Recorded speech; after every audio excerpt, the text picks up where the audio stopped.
Eu acho que eu nunca reclamei tanto do andamento de uma história igual eu reclamei dessa saga. Moji, eu sou a Juliara, esse aqui é o Zona C e hoje vamos dar continuidade ao Diário de One Piece aqui no canal. Hoje nós temos a saga da Aliança Pirata que me fez sentir uma guerreira por ter conseguido finalizar. Essa saga obviamente começa com o arco de Punk Hazard, que de início eu não dava muita bola, porque eu tava achando muito parecido com o Thriller Bark. Não que isso seja um problema, vamos deixar isso aqui bem claro, porque eu gosto muito de Thriller Bark. Mas eu acabei me surpreendendo de uma maneira positiva por conta de toda a história que é mostrada ali. Além de ser uma história bem mais profunda do que eu imaginava lá no início, né, de quando eu comecei a assistir, a gente tem personagens extremamente importantes pro andamento aí do próximo arco e dos arcos seguintes também, depois que a gente sai da Aliança Pirata. Como todo arco em One Piece, a gente tem as Mugiwaras indo pra uma ilha e se separando por lá. Só que o que acontece? Aqui em Punk Hazard nós temos uma ilha que já é separada em dois, né, porque a gente tem a área do fogo e a área do gelo. E posteriormente a gente descobre que foi o Akainu e o Aokiji que lutaram ali na ilha e acabaram deixando ela naquele estado. Além de termos alguns personagens novos sendo apresentados nessa saga, a gente também tem o meu querido Smoker voltando. O Smoker é um dos personagens que eu curto muito em One Piece. Eu gosto muito do Smoker. Eu acho ele um personagem super bem construído, carismático até, né? Então eu gostei muito de ter visto ele de volta aqui em Punk Hazard. Mas como a gente tem o Smoker, a gente sabe que temos Marinha também no meio do rolê e a gente descobre que a Marinha tem um dedo podre em Punk Hazard. Mas é podre num nível que puta merda. Aqui em Punk Hazard a gente descobre que temos um grupo de crianças que até então estavam desaparecidas em vista ali dos pais, das mães, que mostra a Marinha falando que não, as crianças, estamos procurando as crianças, só que a gente viu que a Marinha estava acobertando o que estava rolando em Punk Hazard. E nós temos a apresentação de um personagem extremamente importante aí pra história, que é o Caesar. O Caesar é muito importante, o Caesar a gente não sabe se a gente gosta, se a gente não gosta. Por quê? É um personagem que ele é pra ser o vilão do arco, basicamente, né? Afinal, ele é o cientista louco que está fazendo os experimentos com as crianças, é ele ali que tá fazendo a merda em Punk Hazard, mas ele tem um jeito, o jeito do Caesar, o jeito que o Caesar foi construído é o jeito que faz a gente gostar dele. O Caesar é um cientista, como eu já falei, né? E ele se intitula o maior cientista de todos os tempos, só que ele vive no mundo onde o Vegapunk existe. E o Vegapunk é conhecido como o maior cientista de One Piece, sendo que todo mundo conhece esse cafajeste e ele não foi apresentado nada na história. Todo mundo fala de Vegapunk isso, Vegapunk aquilo. A gente não sabe a cara dessa criatura até agora. Então, eu vou colocar o Caesar como o maior de todos porque eu conheço o Vegapunk. E assim, por mais que o Caesar esteja fazendo um experimento muito do arrombado com essas crianças, e ele seja muito arrombado também, porque ele não é nem um pouco santinho, a gente mais pra frente acaba simpatizando com ele. Mas não vou entrar nessa questão aqui. Eu quero continuar falando sobre esses experimentos e tudo que tá acontecendo ali em Punk Hazard. Por quê? É um experimento extremamente pesado que está sendo feito com as crianças e envolve o uso de substâncias. Elas estão passando ali por um processo de que ele quer fazer com que as crianças sejam gigantes. Tá tendo todo o rolê também de produzir Akuma no Mi sintéticas ali também em Punk Hazard, porque é um assunto que é tratado até mais pra frente ali em Dressrosa, que traz essa perspectiva de que as Akuma no Mi podem ser fabricadas. Enfim, é uma coisa muito interessante que trago aqui na saga da Aliança Pirata. Esse assunto das Akuma no Mi sintéticas com mais força, né? Mais claro. Uma outra coisa muito legal aqui é que o quanto que a Nami e o Chopper, eles foram tão importantes para essas crianças, porque eles foram que tiveram mais contato com elas, até o Chopper por ser doutor e ele tentar ajudar as crianças, e a Nami também com o seu instinto protetor ali para com as crianças, né? Até por conta do que ela viveu, e a gente tem toda uma empatia dela. Foi muito legal ver esses dois nessa parte do arco, né? Eu particularmente gostei bastante. E principalmente o Chopper, né? Trazendo cada vez mais os seus conhecimentos que ele adquiriu lá naquela pausa, no time skip de 2 anos, né? E ver o quanto que ele evoluiu em termos de conhecimento. Foi muito legal ter visto isso daqui em Punk Hazard. Eu gostei gostei muito que eles trouxeram uma importância muito grande pro Chopper, não só pra dentro da tripulação, mostrando que o Chopper, de fato, ele é essencial em qualquer lugar que ele passa, sabe? Qualquer um que tiver um problema, o Chopper vai estar ali pra ajudar, ele vai ter os conhecimentos necessários pra isso, e enfim, o Chopper é o meu Mugiwara favorito e é isso aí. Outro personagem que ganhou um destaque aqui nesse arco, né, foi o Law. O Law já tinha sido, obviamente, mostrado lá quando rolou a treta toda dos Tenryubito, pelo que eu me lembro foi a primeira vez, enfim, que o Law já ajudou anteriormente o Luffy, né, principalmente ali em Marineford, e ele volta aqui com o Luffy também no Punk Hazard. Eles acabam mais pra frente fazendo uma aliança ali. E o Law, ele foi responsável por uma das partes mais engraçadas de Punk Hazard, que deu aquela aliviada no assunto tenso que estava sendo passado ali, que foi quando ele trocou os corpos dos Mugiwaras, não só dos Mugiwaras, de várias pessoas ali na ilha, tanto que ele trocou do Smoker com a Tashigiri, eu me confundo como que fala o nome dela. A Nami com o Sanji foi a troca mais divertida de todas, obviamente, porque o Sanji sendo Sanji, então foi extremamente divertido. E também mostrou muito o poder do LoL, o quão poderoso ele é. Óbvio que acredito que não tenha mostrado, tipo, o limite, mas mostrou muito e deu uma visão mais geral de como que o poder dele funciona melhor, sabe? Então foi muito legal ter visto o Law, e foi muito legal também porque eu acabei gostando mais ainda dele. Eu sei que ele já é um personagem muito adorado pelos fãs de One Piece, a galera costuma gostar muito do Law, e eu vi ali o porquê que as pessoas gostam tanto dele, sabe? O jeito dele, o jeito sério, mas o tanto que ele consegue ajudar, mesmo sendo, tipo, mesmo parecendo que ele não se importa, ele no fundo se importa. Então eu curti muito ver o Law aqui em Punk Hazard também. O negócio é que em Punk Hazard a gente tem um andamento de história muito bom, as coisas acabam decorrendo num tempo muito bom também, a gente não tem tanta enrolação. Diferente de Dressrosa, que assim, olha só, as pessoas já tinham me avisado que Dressrosa era enrolado. Fala, cara, cuidado, Dressrosa é enrolado. Dressrosa você vai desistir da vida, você vai querer tacar o anime pela janela, de tão enrolado que é. Mas eu acho que eu não me preparei o suficiente para a enrolação que é esse arco. Logo no início ali, quando ele chega em Dressrosa e tudo mais, a gente descobre que tem um torneio e que eles colocam o Luffy pra participar do torneio, né? O Luffy vai meio que daquele jeito, né? Vou participar dessa porra! E foi. Foi basicamente isso. Porque ninguém consegue controlar o Luffy, né? Não é mesmo? Então ele só foi pro torneio, ele põe ali um disfarce aleatório e vai participar desse torneio que, se cortassem 2/3 dele, ia continuar fazendo sentido pro raio da história. Porque a quantidade de episódios que a gente teve focado nesse torneio foi cansativo até dizer chega. E foi uma das partes mais cansativas pra mim nesse arco. Eu sei que muitos desses competidores que apareceram nesse torneio são essenciais mais pra frente, né? Eles aparecem e tal, mas esse trecho foi demasiado arrastado. Outra coisa que eu não curti muito nesse arco foi a divisão das equipes. Como eu já falei, todo o arco de One Piece a gente tem a mesma fórmula, que o Oda divide as equipes para cobrir uma maior área.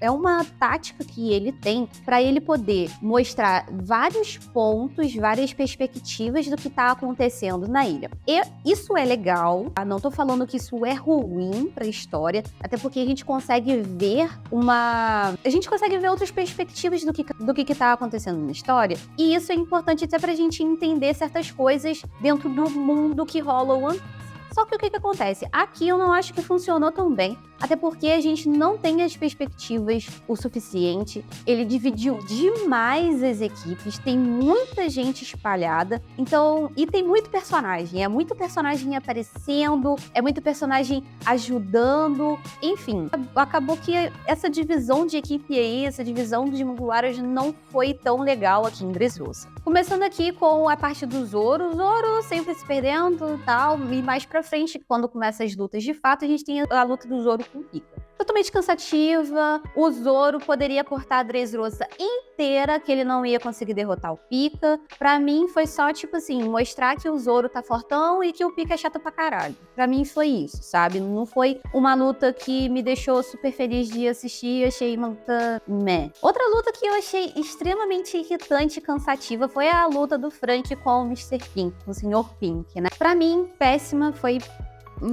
uma tragédia essa luta, não gostei dessa luta. Ai, mas a gente tem a história do Sr. Pink. Cara, desculpa, não consegui ficar triste com aquilo ali. Ai, mas ele perdeu o filho, a culpa foi de quem? Por que ele perdeu o filho? A culpa foi de quem? Foi dele. Então, assim, não me venha com essa, ai, porque a história do Sr. Pink é triste. Não aceito essa desculpa. Pra mim, a história dele foi só um jeito de tentar ali colocar uma coisa triste. Não aceito que a história dele é triste. Não, a história dele é triste, sim, a história é triste, mas a culpa foi dele, ele colheu o que ele plantou, e essa é a minha opinião final. Fora que a luta dos dois ali foi tipo uma camaradagem, foi um show-off, um se mostrando pro outro e pra Hermina que tava lá, sabe, não gostei. Definitivamente achei totalmente desnecessário aquilo ali também, poderia ser muito menor, e enfim, e não sei também, tipo, a história do Sr. Pink, tá?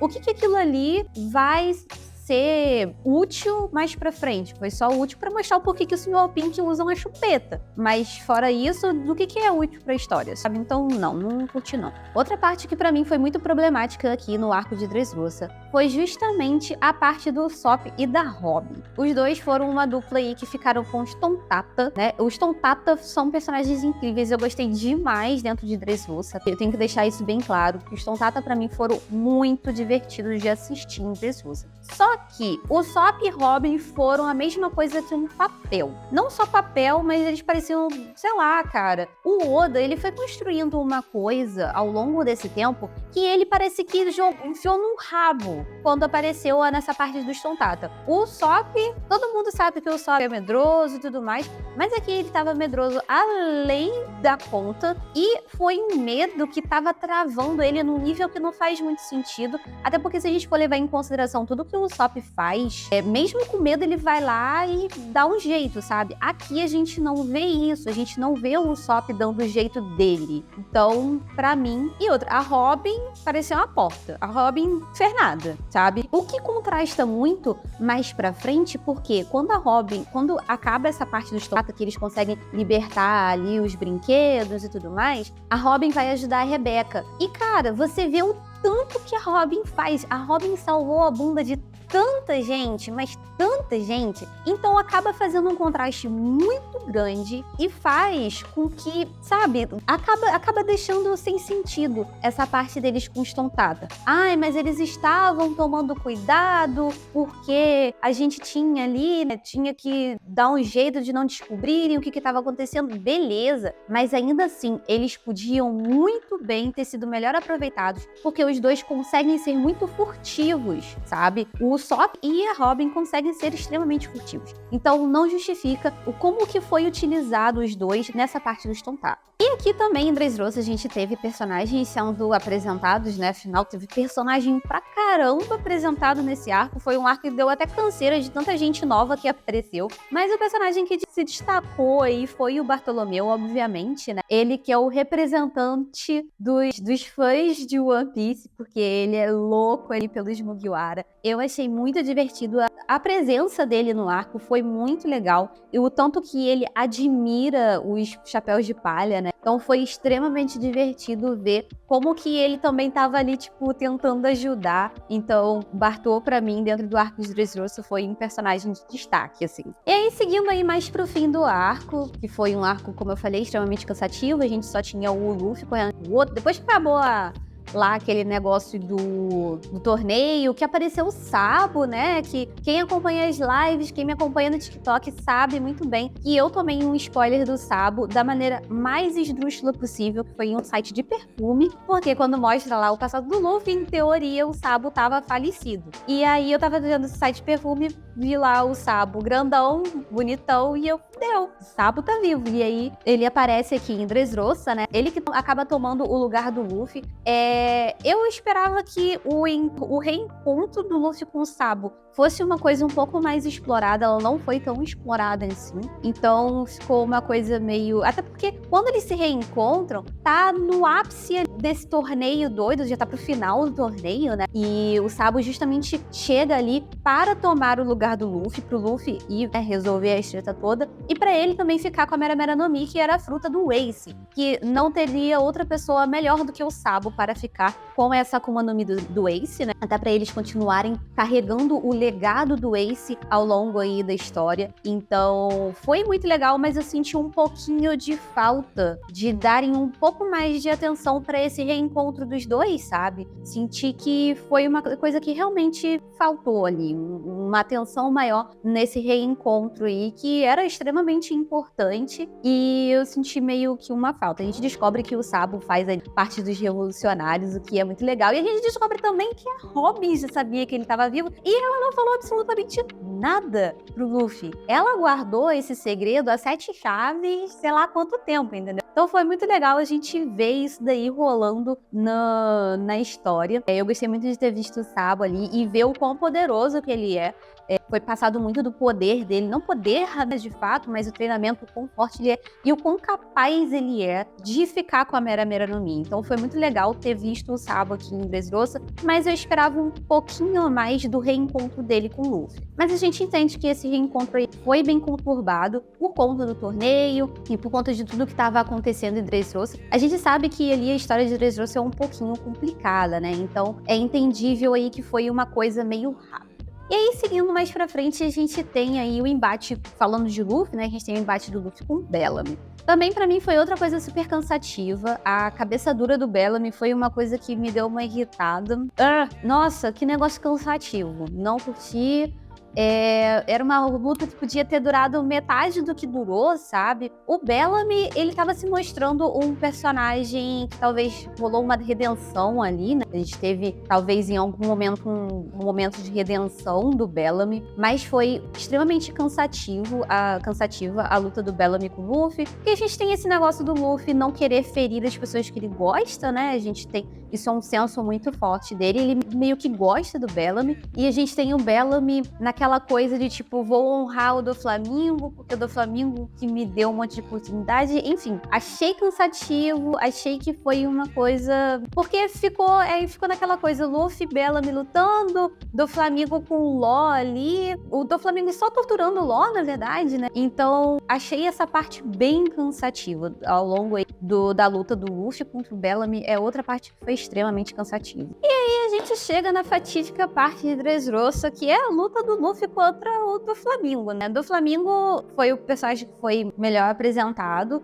contaram melhor a história do Doflamingo aqui, mostrou que ele faz parte lá do Terimbito, ele é parte dos Dragões Celestiais. Então já mostra logo de início que ele é um filho das unhas. A gente tem a história do Corazon também, que, nossa... Enfim, temos muitas coisas aqui em relação ao Doflamingo. O Doflamingo, como eu falei, ele faz parte dos Dragões Celestiais, ele saiu junto com o pai, porque o pai resolveu que ele não queria mais fazer parte, e ele queria morar num lugar normal, de gente normal. Então a gente tem essa coisa aí, o Doflamingo não ter aceitado isso, por mais que ele fosse uma criança, ele não aceitou essa situação, ele queria continuar lá no lugar de privilégio dele, mas o pai decidiu que não seria interessante. Só que o que acontece? Ele saiu lá com o irmão, né, que é o Corazon. Eles saíram de lá com o irmão e, tipo, teve toda essa rejeição quando descobriram que eles eram dragões celestiais. E o Doflamingo, ele é